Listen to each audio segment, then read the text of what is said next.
Assalamualaikum warahmatullahi wabarakatuh. Alhamdulillahi rabbil alamin, segala puji hanya bagi Allah Subhanahu wa taala yang telah memberikan kita berbagai nikmat, terutama nikmat iman dan Islam. Shalawat serta salam senantiasa tercurahkan kepada junjungan kita Nabi besar Muhammad sallallahu alaihi wasallam, kepada keluarga, para sahabat dan seluruh umatnya hingga akhir zaman. Allahumma sholli wa salim ala Sayyidina Muhammad wa ala ali Sayyidina Muhammad. Sahabat pakar misteri, kami doakan semoga kalian semua selalu dalam lindungan Allah dan penuh keberkahan. Simaklah dengan baik-baik agar tidak gagal paham dan dapat mengambil pelajaran dari setiap hikmahnya. Oke, kita langsung ke inti ceritanya.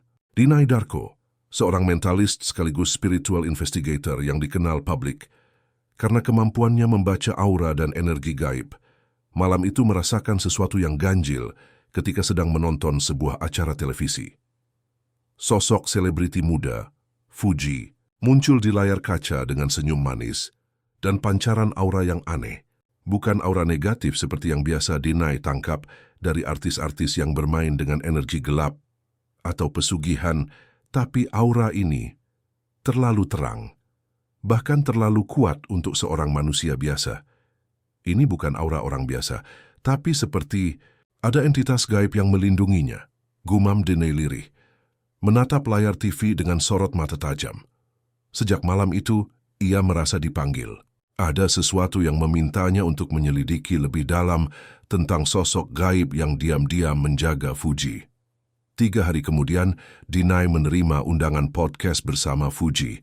Tapi yang aneh, manajer Fuji bersumpah tidak pernah menghubungi Dinay. Lebih aneh lagi, email konfirmasi datang dari alamat misterius, kodam Fuji dp.balapace.dimensi.line. Saat hari syuting tiba, Dinay datang ke studio dengan penuh kewaspadaan. Fuji menyambutnya hangat, tapi Dinay langsung tahu ada entitas lain di ruangan itu. Sosok itu berdiri di belakang Fuji, membentuk bayangan samar berwarna emas dan perak. Energinya begitu halus, seperti tidak ingin terlihat, tapi sangat protektif. Podcast pun berjalan seperti biasa. Namun ketika Fuji menceritakan kisah perjuangan hidupnya pasca kehilangan sang kakak dan bagaimana ia bangkit, Dinay tiba-tiba kehilangan fokus. Sosok bayangan itu bergerak mendekatinya. "Kau bisa melihatku?" bisik sosok itu dalam bahasa yang tidak terdengar oleh Fuji maupun kru. Dinay hanya mengangguk pelan. "Aku akan cari tahu siapa kamu dan kenapa kamu menjaga Fuji," gumamnya dalam hati. Malam itu Dinay melakukan ritual meditasi dan pemanggilan gaib di rumahnya. Ia memanggil salah satu khodam pendampingnya yang setia, Ki Jaladara, untuk membantu mengungkap identitas sosok pelindung Fuji. Ki Jaladara muncul dalam bentuk asap hitam dan bersuara berat. Yang melindungi gadis itu bukan sembarangan khodam. Dia bukan dari bangsa jin biasa. Ia berasal dari barisan khodam warisan leluhur kuno dari kerajaan Pajajaran. Sosok itu bernama Ratu Kenang Ayu, seorang penjaga spiritual garis darah wanita suci. Dinay terhenyak. Ratu Kenang Ayu, nama yang sudah lama tenggelam dalam sejarah mistik Jawa. Kenapa dia melindungi Fuji? Karena Fuji adalah titisan terakhir dari garis keturunan Putri Kenanga, murid utama Ratu Kenang Ayu. Tanpa disadari, Fuji membawa darah sakral yang selalu diburu oleh entitas gelap untuk dikorbankan, tapi selama Ratu Kenang Ayu menjaga, tak satu pun makhluk hitam bisa mendekat. Setelah ritual itu, gangguan mulai datang. Beberapa akun fake Instagram mulai mengirim pesan-pesan aneh kepada Fuji seperti, "Kami tahu kamu dijaga, tapi penjaga itu tak bisa menolongmu selamanya." Fuji menganggapnya cuma haters biasa, tapi Dinay tahu itu adalah peringatan dari pihak yang ingin menembus pertahanan spiritual Fuji. Suatu malam ketika Fuji sedang tidur, seekor burung hantu besar menabrak jendela kamarnya. Ia terbangun dengan mimpi buruk dan mendapati cermin kamarnya retak tanpa sebab. Dinay langsung datang ke rumah Fuji dan melakukan ritual pembersihan. Saat itu, sosok Ratu Kenang Ayu muncul secara penuh di hadapannya, wujud wanita muda dengan pakaian adat Sunda kuno, bermahkota melati dan mata penuh ketegasan. "Jangan biarkan dia tahu sepenuhnya siapa aku," ucapnya ke Dinay. Cukup kau saja yang tahu, tapi satu hal harus kau ingat. Para dukun hitam sudah mulai mencium kekuatannya. Jika dia sampai tahu kekuatan ini dan tidak kuat, jiwanya akan terguncang. Deny akhirnya mengajak Fuji ke tempat ritual tua di kaki Gunung Salak. Tempat yang diyakini menjadi titik pertemuan para penjaga alam gaib Sunda kuno. Di sana, Deny menjelaskan secara perlahan tentang kekuatan batin yang ada dalam diri Fuji, tentang khodam yang menjaganya, dan tentang ancaman dari para makhluk gaib yang menginginkan energinya untuk dijadikan tumbal. Fuji sempat tidak percaya, tapi ketika tubuhnya bereaksi saat menyentuh batu keramat peninggalan Ratu Kenang Ayu, ia mulai menangis. "Aku cuma mau hidup normal. Kenapa aku?" Deny menjawab lirih, "Karena kamu terpilih. Dan ini bukan kutukan, tapi anugerah besar." Fuji akhirnya membuat perjanjian. Ia akan menjaga kesuciannya, tidak sembarangan bergaul dan menjaga hati tetap bersih. Karena jika ia melakukan hal yang melanggar moral leluhurnya, Ratu Kenang Ayu akan pergi dan pertahanan spiritualnya runtuh. Kini, setiap kali Fuji tampil di depan publik, Deny bisa melihat sosok itu berdiri di belakangnya. Mata Ratu Kenang Ayu selalu waspada, memerhatikan siapapun yang mendekat. Beberapa spiritualis gelap mencoba mendekati Fuji melalui jalur asmara, bisnis, bahkan endorse, tapi semuanya gagal. Aura gaib yang kuat dari pelindungnya membuat mereka terbakar secara halus, secara mental, karier, bahkan kesehatan. Deny tidak pernah menceritakan sepenuhnya pada publik sampai hari ini. Lewat channel YouTube-nya, ia berkata, "Ada satu artis Indonesia yang dilindungi oleh sosok khodam leluhur paling suci yang pernah saya lihat, bukan karena pesugihan, tapi karena dia adalah titisan terakhir dari garis suci yang akan membawa perubahan besar, tapi saya tidak akan sebut namanya. Dan semua orang tahu itu adalah Fuji." Beberapa minggu setelah ritual di Gunung Salak, Fuji mulai merasa energinya menurun. Ia mudah lelah, emosinya tidak stabil, dan sering terbangun tengah malam dengan keringat dingin. Mimpi buruk datang berulang, selalu sosok wanita tua bermata merah yang memanggil namanya dari sumur tua. Deny Darko yang rutin melakukan proteksi aura mulai menyadari perubahan itu. Ia datang ke rumah Fuji secara mendadak, membawa cincin akik peninggalan Ki Jaladara dan air mawar yang telah dibacakan doa 313 malam. Saat memeriksa ruangan Fuji, Deny menemukan bau anyir samar di pojok kamar dan seekor ulat hitam menggeliat di bawah ranjangnya. "Ini bukan ulat biasa. Ini tumbal astral," ujar Deny tegas.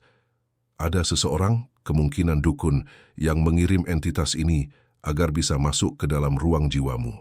Lewat ritual penerawangan menggunakan cermin dimensi, Deny melihat bayangan samar seorang pria tua berjubah batik, sedang duduk di ruangan gelap dengan lilin mengelilinginya. Di sekelilingnya tampak foto-foto Fuji, ada yang dicoret dengan darah, ayam, ada pula yang ditusuk jarum. Ki Jaladara bersuara lirih. Dia salah satu dukun langganan artis papan atas. Dulu pernah mencelakai lawan bisnis salah satu penyanyi dangdut terkenal lewat boneka jarum. Tapi kali ini dia mencoba menembus energi Fuji yang dilindungi oleh Ratu Kenang Ayu. Kesalahannya, dia menantang penjaga dari kerajaan cahaya. Identitas sang dukun belum bisa terungkap.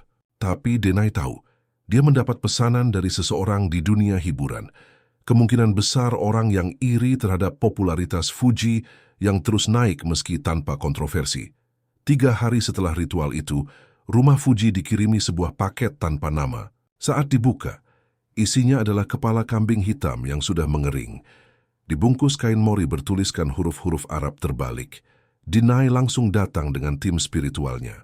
Mereka membakar benda itu dengan mantra pemutus ikatan gaib. Tapi malam itu, sesuatu yang jauh lebih buruk terjadi. Fuji kesurupan, suaranya berubah berat, tubuhnya kejang-kejang, dan ia berteriak, "Keluar dari hidupku, kenapa kalian jagain dia? Dia harus diserahkan malam Jumat Wage. Dia titisan yang harus dikembalikan." Seketika ruangan menjadi gelap. Lilin mati sendiri. Dari jendela, terdengar suara lolongan serigala padahal mereka berada di pusat kota. Lewat penelusuran energi, Deny akhirnya menemukan satu nama mencurigakan, seorang artis wanita yang pernah dekat dengan keluarga Fuji, namun kini tersingkir dari Layar kaca. Ia dikenal sering berkonsultasi dengan paranormal untuk mempertahankan eksistensinya. Dinai tidak menyebut namanya secara langsung, tapi ia berkata dalam salah satu sesi live spiritualnya, seseorang dari kalangan dekat pernah dipanggil adik sendiri oleh keluarga Fuji. Sekarang mengirim dukun untuk menjatuhkannya, karena rasa iri bisa mengalahkan darah dan kasih sayang. Dan yang menyedihkan, dia bahkan tega menumbalkan binatang tiap malam untuk menyerang Fuji lewat mimpi. Puncak dari gangguan itu terjadi malam Jumat Wage. Rumah Fuji diselimuti kabut, tipis listrik padam total, dan suara gamelan terdengar samar dari dalam kamar. Saat Dinai dan timnya datang, mereka melihat Fuji berdiri sendiri di tengah ruang tamu. Kedua matanya putih, tangannya memegang bunga melati yang tiba-tiba layu. Dinai membaca doa pemanggilan cahaya tinggi.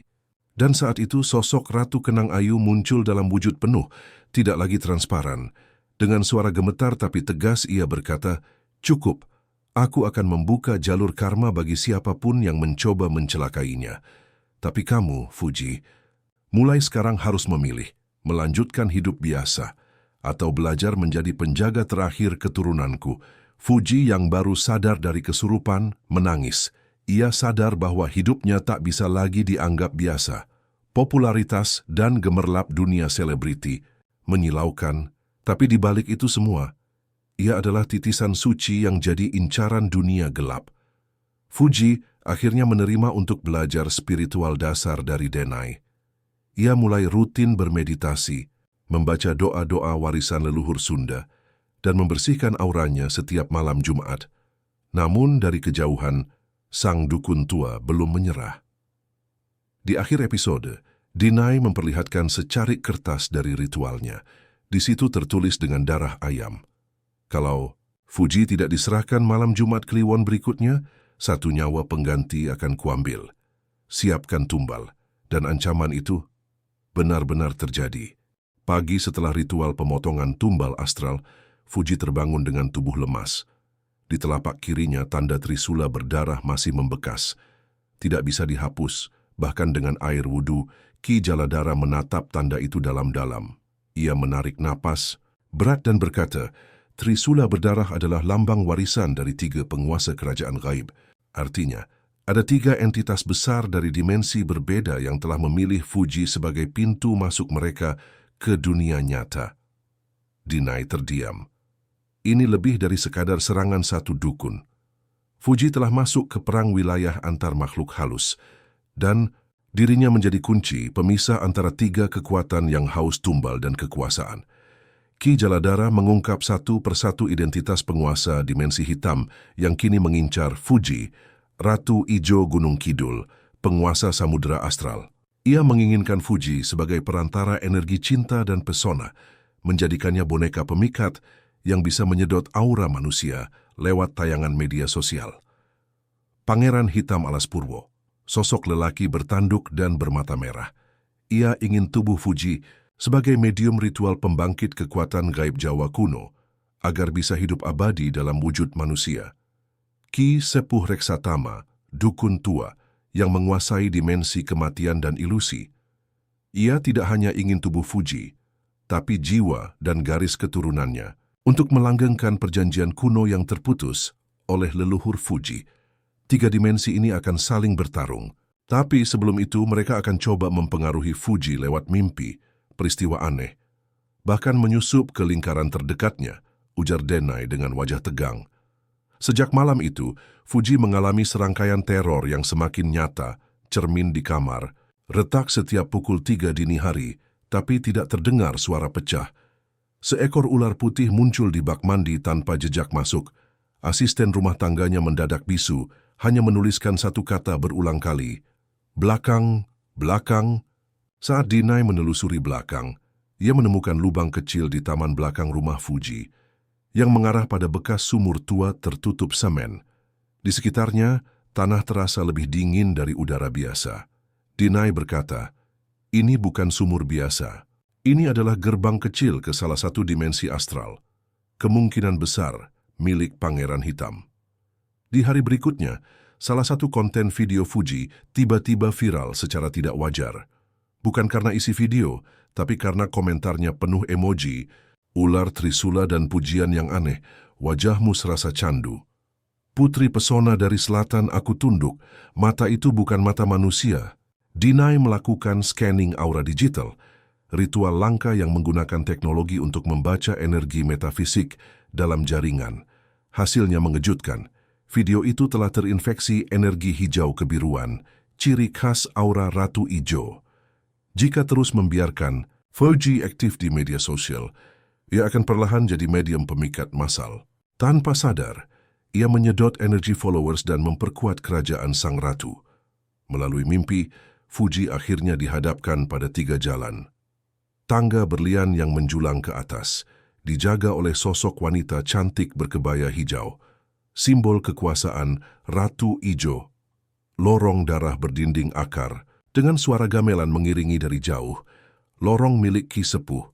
Gerbang batu besar dijaga oleh sosok pria bertanduk emas dan senyum menyeramkan, penguasa alas Purwo. Setiap malam, Fuji dipaksa untuk memilih salah satu jalur dalam mimpinya. Jika memilih, maka kontrak akan otomatis berlaku. Jika menolak, maka ketiga dimensi akan terus menyerang hingga salah satu dimenangkan oleh pengorbanan. Dinai menyadari bahwa Fuji tidak bisa menghadapi semua ini sendirian. Ia harus dilindungi oleh 3 penjaga cahaya, masing-masing mewakili ilmu putih Nusantara melawan Ki Sepuh, kekuatan wali laut melawan Ratu Ijo, energi petapa Gunung Suci melawan Pangeran Hitam. Dalam misi rahasia ini, Dinai pergi menuju Cipta Gelar untuk mencari juru pelestari ilmu Sunda Wiwitan. Pantai Selatan Jawa Tengah, demi memohon restu dari Kiai Segoro Kidul Gunung Lawu, menemui Eyang Panggih, petapa terakhir pewaris kekuatan Panembahan Senopati. Waktu terus berjalan dan Jumat Kliwon berikutnya semakin dekat. Jika Fuji tidak dilindungi penuh sebelum malam suci itu, maka ia akan menjadi rebutan dimensi dan dimensi itu akan pecah. Bencana gaib di dunia nyata bisa terjadi. Setelah Denai Darko menghilang di tengah kabut Gunung Lawu, kabar buruk menyebar cepat. Ki Jaladara yang ikut berjaga di kediaman Fuji panik. Tanpa Denai, perlindungan energi utama Fuji hilang. Aura rumah Fuji melemah drastis. Banyak makhluk halus mulai masuk, berjalan di langit-langit, menatap dari pojok ruangan dan menempel di tubuh Fuji. Setiap malam, Fuji tak bisa tidur. Dalam mimpinya, ia melihat Dinai diikat rantai besi astral dan dibawa oleh pasukan bertanduk ke dalam dimensi hitam, tempat di mana waktu tak berlaku dan manusia bisa gila dalam hitungan detik. Dalam kondisi sangat tertekan, Fuji mencoba salat tahajud di jam 2 dini hari. Saat sedang sujud, lampu rumah padam tiba-tiba. Udara menjadi sangat dingin, tapi Fuji tidak berhenti. Ia terus menangis dalam sujud panjang memohon, "Ya Allah, kalau ini semua ujian, kirimkan hamba-Mu yang bisa jaga aku." Saat ia bangkit dari sujud terakhir, bayangan putih berdiri di belakang sajadah. Bukan manusia biasa. Sosok itu tinggi, berjubah putih, tak tampak wajahnya. Tapi dari tubuhnya keluar cahaya halus yang tidak menyilaukan, tapi menenangkan. Sosok itu hanya berkata, "Aku diutus. Kau telah meminta di waktu paling sunyi. Maka penjaga cahaya dikirim padamu." Ki Jaladara yang segera dipanggil langsung gemetar ketika masuk ke rumah Fuji. Ia melihat aura rumah telah berubah. Di dalam ruang keluarga, ada bayangan lelaki berjubah putih duduk bersila menghadap timur, membaca tasbih dari cahaya. Ki Jaladara lalu menjelaskan dengan suara parau, itu bukan makhluk biasa. Itu adalah Syekh Al-Mustaghfirin, salah satu penjaga dimensi cahaya. Ia jarang muncul kecuali jika ada manusia yang benar-benar meminta perlindungan dalam sujud yang tulus. Syekh Al-Mustaghfirin bukan sekadar pelindung. Ia adalah penyambung. Dimensi langit, salah satu makhluk yang mampu menembus dimensi gelap, untuk menjemput Dinai Darko dan memutus kontrak gaib yang tertanam di tubuh Fuji. Malam Jumat Kliwon pun datang. Di luar rumah Fuji, ratusan makhluk gaib mulai berkumpul. Bayangan hitam bertanduk, wanita berkebaya hijau tanpa wajah, dan pasukan kecil yang merangkak dari sumur belakang. Namun tak satu pun berani masuk ke rumah. Karena Syekh Al-Mustaghfirin telah mendirikan pagar gaib dari cahaya tasbih dan doa-doa langit. Tapi kekuatan mereka terus bertambah, dan salah satu entitas, Pangeran Hitam Alas Purwo, mulai melepaskan pasukan bayang penjebol cahaya, entitas khusus yang bisa menembus pagar doa biasa. Saat pagar mulai retak, Syekh membuka mata dan berdiri. Dengan satu kalimat zikir panjang, ia menciptakan tembok cahaya melingkar dari dalam rumah yang memantulkan semua makhluk yang menyentuhnya, membakar dan menghancurkan pasukan iblis itu satu persatu. Aku hanya bisa bertahan 7 malam. Jika Denai tidak kembali, pertahanan ini akan hancur. Malam keempat, Fuji mulai melihat perubahan dalam dirinya. Ia bisa membaca ayat-ayat Al-Quran dalam keadaan tidur, dan saat ia menangis, air matanya membentuk lambang nur yang bersinar samar. Syekh lalu mengungkapkan, "Kau bukan manusia biasa. Leluhurmu pernah mengikat perjanjian dengan para wali penjaga cahaya. Kau adalah generasi terakhir dari garis itu. Kini saatnya kau mewarisi Nur Mustaghfirin." Dalam ritual sederhana di bawah, bulan purnama, Syekh menyentuh dada Fuji, dan cahaya emas mengalir ke tubuhnya. Kini Fuji menjadi medium cahaya yang mampu membuka jalur ke dimensi tempat Denai terperangkap. Pada malam ketujuh, Syekh membuka pintu dimensi dari sajadah yang dibentangkan. Cahaya dari tubuh Fuji menjadi obor penuntun. Ia tak bisa ikut masuk, tapi Fuji harus memanggil Denai dari dalam dengan doa dan kekuatan jiwanya. Fuji melantunkan doa yang diajarkan. "Ya Allah, pulangkan ia yang menjaga, yang kau kirim untuk melindungi. Biarlah aku jadi jalur kembalinya." Dalam sekejap, ruang berubah menjadi kabut gelap. Di dalamnya terdengar suara jeritan, tawa, dan gamelan bersahutan. Fuji masuk, membawa cahaya dari dadanya. Ia terus berjalan hingga melihat sosok yang terikat rantai, Denai Darko. Denai tampak lemah. Rambutnya beruban sebagian dan wajahnya penuh luka astral. Saat melihat Fuji, ia menangis. "Kau datang. Tapi jangan, ini perang mereka, bukan milikmu." Namun Fuji hanya menjawab, "Kalau aku dipilih untuk menjaga dunia ini dari mereka, maka aku harus menyelamatkanmu dulu." Saat tangan Fuji menyentuh tubuh Denai, rantai gaib pecah, dan ledakan cahaya mengusir semua makhluk hitam. Denai dan Fuji pun terlempar kembali ke rumah dalam satu kilatan terang. Denai membuka mata. Syekh Al-Mustaghfirin sudah tidak ada. Yang tersisa hanya aroma misik dan bulu tasbih putih melayang di udara. Tapi Fuji kini memiliki kemampuan gaib yang belum sepenuhnya bangkit. Denai berkata pelan, "Kau bukan hanya dilindungi, Fuji. Kau sedang dipersiapkan untuk menjadi pengikat dimensi. Perang belum selesai. 3 penguasa itu akan kembali, dan mereka tidak akan sendirian." Untuk mendapatkan kisah selanjutnya, jangan lupa like, komen, dan subscribe.